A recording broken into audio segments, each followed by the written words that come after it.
Awali ya yote, bila kuchelewa, kanisa letu linapenda wageni. Kwa muda huu tunakwenda kuwakaribisha wageni ikiwa ni wako ya kwanza. Aisa umetoka ulipata dharura, umerudi. Kwa hiyo unaweza kutusalimia kwa kutupungia mkono, naye inabariki. Si sawa eh? Kwa pale ulipo, kwa heshima ya kanisa, tunaomba usimame. Tunaomba usimame.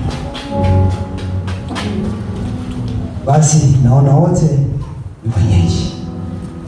Basi tumrudishie Mungu utukufu ni wa kwake. Kwa jina la Yesu. Basi nitakwenda kama ifuatavyo kwa ajili ya matangazo ya wiki. Matangazo ya wiki. Jumatano ni siku ya mafundisho. Kujifundisha neno la Mungu. Kwa kama una swali unaweza kulileta, basi watu waangaliweka vizuri ili usibaki na maulizo. Si sawa eh? Kwa hiyo kama una nafasi, Jumatano ni siku ya kujifundisha Biblia tu na maswali na majibu. Kwa hiyo usibaki kukosa. Una swali lolote likusanye, ila Jumatano ikifika utauliza. Alhamisi nafikiri kama kawaida yetu kuanzia saa 4 hadi Jumatano wote ni wenyeji. Jumatano kuanzia saa 10 mpaka saa 12. Alhamisi ni siku ya kuonana mtu mmoja na mchungaji. Kwa kama una shida mbalimbali, una shida ya mawazo, mtu anataka kukupa mawazo, unaweza ukafika hapa. Kuna maombezi kuanzia saa 4 mpaka saa 10 ya jioni. Nafikiri tunakuwa tumemaliza kipindi hicho. Ijumaa siku ya maombi.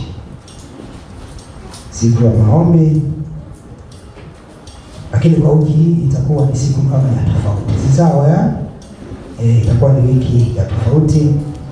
Ratiba yetu inavyoeleza hapa, maana yake itakuwa ni wiki la maombi ya kanisa.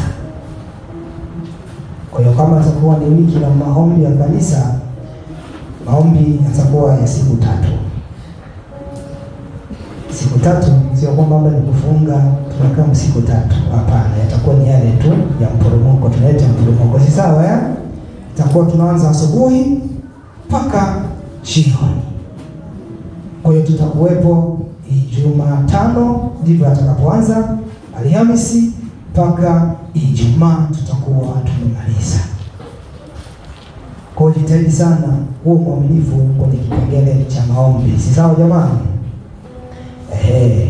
Na hapa inanielekeza huduma hii ya maombi itakuwa chini ya uongozi wa mwenyekiti wa maombi. Kwa hiyo wewe unayejua kwamba na wewe kwenye ile huduma ulipangwa, aidha ulitajwa, aidha ulikuwepo, naomba usipange kukosa. Sema amina sana.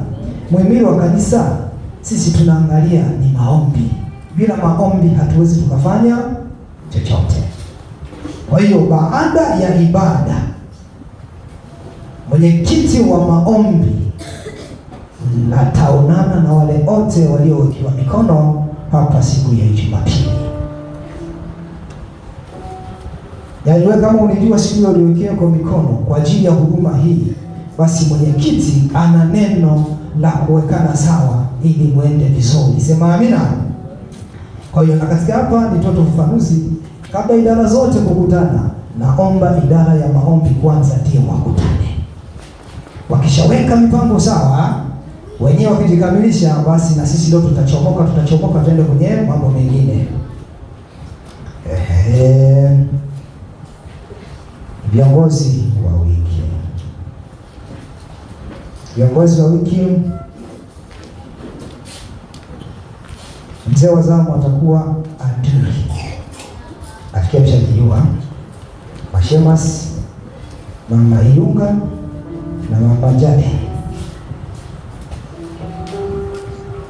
Baada ya ibada tena, nafikiri kuna hapa baada ya ibada viongozi waliowekewa mikono nafikiri kwa hivyo.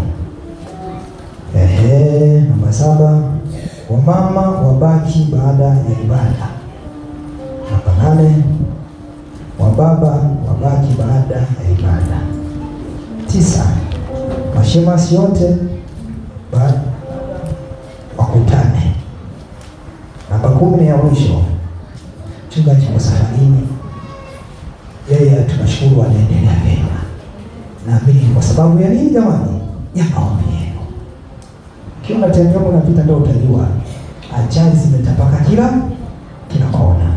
Kwa kisikia kama ndugu yako alisafiri, alafu kasikia anakuambia nilifika salama na naendelea vyema, ni jambo kumshukuru nani jamani? Kumshukuru Mungu. Kwa hiyo nafikiri hapo tumewekana sawa. Nimesema baada ya ibada wa kwanza waanze uongozi gani? Wa maombi. Msichanganye nini? Mafaili. Kimaliza hapo sasa kia mtajua kama mtakaa huko baba, kama huko mtakaa wa nani, kama shemaji mtakaa kule mtajua nyie, lakini sisi tunaangalia kwanza hili job. Kwa hiyo kwenye maombi hapo mwana kanisa naamini hautakuwepo, lakini jitahidi usipange kufanyaje? Kama unaomba ndio utajua vita vilipopo hapa kanisani. Ila kama huombi uweze ukajua. Sawa? Maombi ndio kila kitu. Kwa hiyo jitahidi sana, usikose siku zote kuniachia kabisa. Hapana, jitahidi kwa uaminifu ufike. Nafikiri mimi na kanisa. Karibu mama.